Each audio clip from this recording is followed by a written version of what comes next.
actually winning it. So.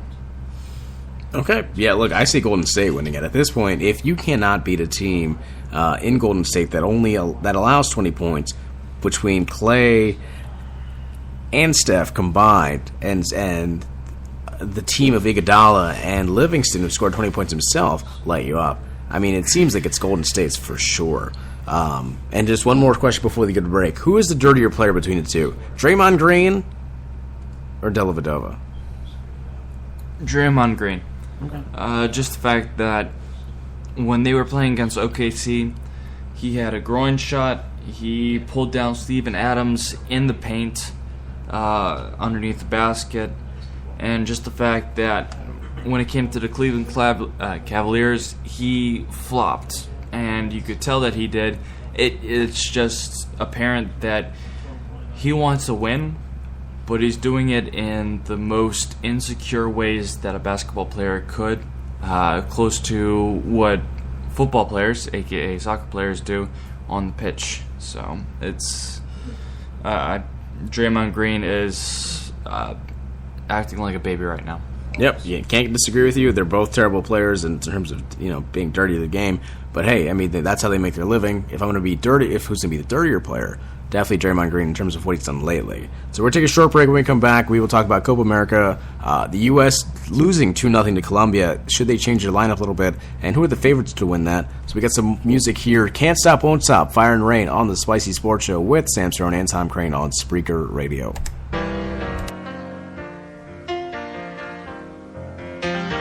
I'm from the biggest little city in the wild, wild west, Reno. Now you know it's the city I rep. A little rain, but mostly fire. Though I tire and perspire through the mire, I will rise again. Not from the city of sin, from the city that wins. White trash, catching fire, burning breath for my kin. Took my lessons pushing wood every day in the street. Get up early in the morning, cause my daddy always told me, boy, wake up, Jacob. Days are breaking, coffee's boiling and the bread's a baking. Roll out, cowboy, come and get it. Before I throw it out and spit in the skillet. Yeah, so I finish up my breakfast, put away the ham. Now I never put a T on the end of K. Then take a receiver banging down the double doors. Hear my spurs jingle jangle as I mount my horse.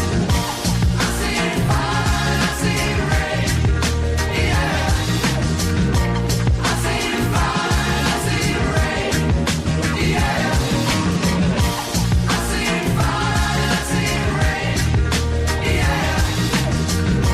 I see fire, I see rain, yeah. Now check it, I grew up inside the 495. In the shadow of the Capitol is where I resided. Learned to talk real slick and to keep my stride. Cause deep down I knew my future was already decided. I had a lot of people telling me off, though, had me marching in the line of a familiar barcode. But I restocked my Reeboks, my walk was so cocky. On the way I took some cheap shots that would never stop me. So with nothing to my name but some rhymes and game, took my dream to the coast, seeking fortune and fame. And I've been panning for gold, but it ain't come up yet. It takes time to blow, so I don't get upset. Cause I'm on it like a bonnet on a pioneer. And I'm the king like Crockett on this wild frontier. To my peers taking shots, you can be my guest. Because the F won't rest till I'm known as the best. I see fire, I see rain, yeah. I see fire, I see rain, yeah. I see fire, I see rain, yeah. I see fire, I see rain, yeah.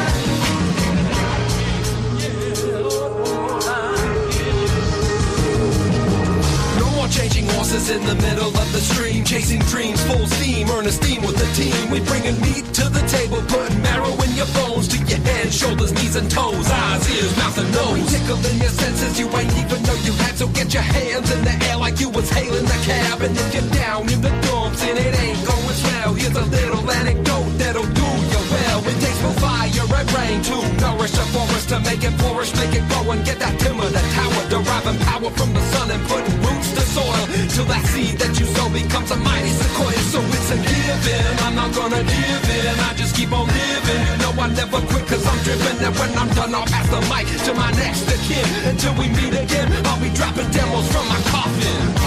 I see fire, I see rain, yeah. I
And welcome back to the Spicy Sports Show with Sam Stone and Tom Crane, who's passed out at the moment. Coming to you live from Philadelphia, Pennsylvania. It's about 1:30 in the morning on the East Coast. About 10:30 Pacific on the West Coast. So, Copa America. USA lost last night 2-0 to Colombia. One of probably the better teams in the tournament. Not that that's a bad thing to lose 2-0.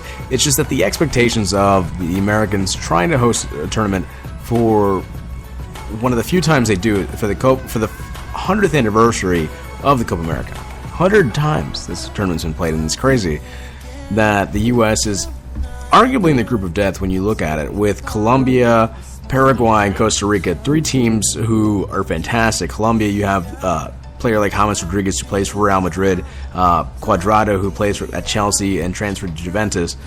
Costa Rica, you have the Real Madrid goalkeeper, Navas, who's injured but still overall a good roster.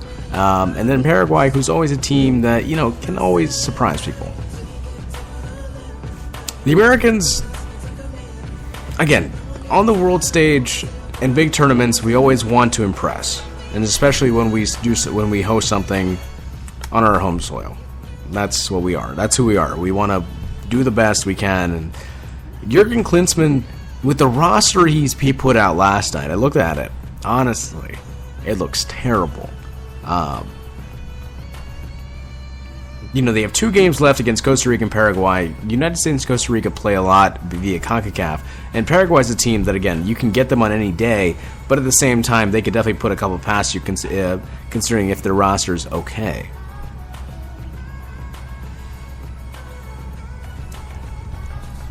I think that what Jurgen Klinsmann is trying to do is play a roster that would have been good about 4 years ago, in about 2012, when you have Clint Dempsey up top, Jermaine Jones in the middle, even Brad Guzan, the goalkeeper from Aston Villa. They're not a good roster. It's overall, the starting roster is not good. I think you have players on the bench that could probably perform better. Specifically, the 17-year-old who plays at Borussia Dortmund, Christian Pulisic, who's been fantastic, ironically from Hershey, Pennsylvania. He is absolutely the next star of the United States. It was supposed to be Freddie Adu, but it's not. Pulisic, at 17 years old, has handled being in the limelight at this young age, early at a big club like Borussia Dortmund in Germany, and has even gotten some starting time at a club that's going to play in the Champions League next season, which is impressive. The other name that I would bring up is also Darlington Nagbe from the Portland Timbers, where I live, and here's why. I think Nagbe is one of the better players in Major League Soccer in terms of being able to control the ball, set the tone for the offensive attack, and even he's able to come back defensively, which for the U.S. is huge because they get counterattacked so much. And sometimes their defense is simply not enough, and they need someone before their back line to take care of it. And Nagbe is one of those players that is definitely ready to do the dirty work as well, on top of being an offensive force that he is. He's just been legalized as a citizen of the United States from Liberia in September. So he's only been available for not even a year, and he's had a couple starts, and in the time that he's even had in starting and coming off the bench as well, been pretty impressive. I think that overall, if you're looking at the roster for the U.S., you have players like Clint Dempsey, like Michael Bradley, Jermaine Jones. It's a roster that those three overall, yes, they have been great for the U.S., but I think it's time to set a new wave of players. Considering the World Cup in Russia is about 2 years away from now, you're looking at a roster that needs some change. The defense is actually pretty good, I would say. The back four, no complaints from me. The midfield does need some change. I think the moment that you add Pulisic and Nagbe, what you do add is a lot of youth, you add a lot of pace, and you add a lot of ability to move the ball around the field. Jermaine Jones, you saw last night, and along with Clint Dempsey, were one of the 2 worst players on the roster playing last night. They turned over the ball a lot. They clearly were not in sync with their teammates. I don't know if it's just age or just lack of playing time with their respective clubs, but I think it's time for a new wave of MLS players. The last time we did something like this was about 2000, 2 years before the World Cup in South Korea. And that's where we learned the names of Landon Donovan, who is arguably the best best American player to ever play to this point. Clearly. And I think a player like Pulisic, I'm not saying he's going to be the next Landon Donovan, and I'm not saying Nagbe is, but I think he's going to be one of those players that over this tenure with the national team can play pretty well. And I think that Jurgen Klinsmann needs to realize sometimes implanting youth and giving them opportunities to play, you may be surprised. They did that against Ecuador, I'd say, not even a week ago. Before this tournament started, they played against Ecuador, a team that in South America is not as great of a team like Colombia, but still, again, a team in the Colombal region in South America that's still pretty impressive nonetheless. 0-0 tie, they bring those players in, 90th minute, Pulisic combines with Nagbe. Nagbe scores a game-winning goal. They win 1-0. You would think that for Klinsmann, that was the sign, ding, here, play those players. It'd be an idea. But I think for Klinsmann, he's so stuck in the past at this point, he's not willing to move forward and see the opportunity.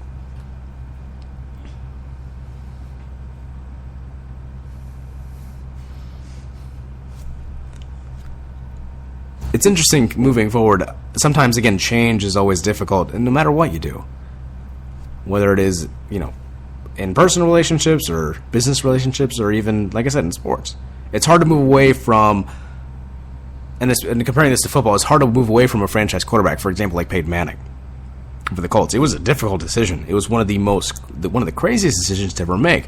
But I think when you look back on it and see what Andrew Luck has done so far, granted, last season wasn't as good, but overall, yeah, they needed to do something because Peyton Manning wasn't the quarterback that he once was, and they made a change. Granted, they were terrible for a season. They were awful.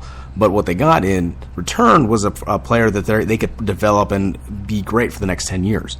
That is what you have in the team that needs a Jordan Morris from Seattle, who's fantastic. He passed up on Europe and had played. He's one of the first player to play in college and play for the national team in about 20 years, which is impressive considering how many professional players in the U.S. play around the world, and the fact that he played at Stanford and got called up to the national team, that's impressive.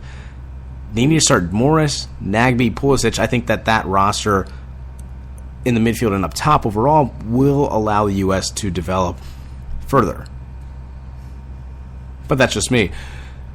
Looking at the favorites, you have Brazil, you have Argentina, you have Colombia. Of all those teams, I would say, if I'm going to rank them 1, 2, 3 before we go to the break, Argentina is the favorite. You have Lionel Messi, arguably the best player in the world. Granted, he plays for the arch rival that I hate, Barcelona, but he is one of the best players in the world. He's able to move the ball. He's able to set the tone for Argentina. They have a lot of players up top that can play well. Brazil is Brazil, and anyone who's knows someone from Brazil knows that they love soccer, and they know that they always have at least a decent national team. Granted, it's not the 1998 team, it's not the 1994 team, not even the 2002 team. They still have some players. They have Neymar, they have Marcelo. They have some players, Coutinho from Liverpool. They have players that can play well. It's just a matter of them connecting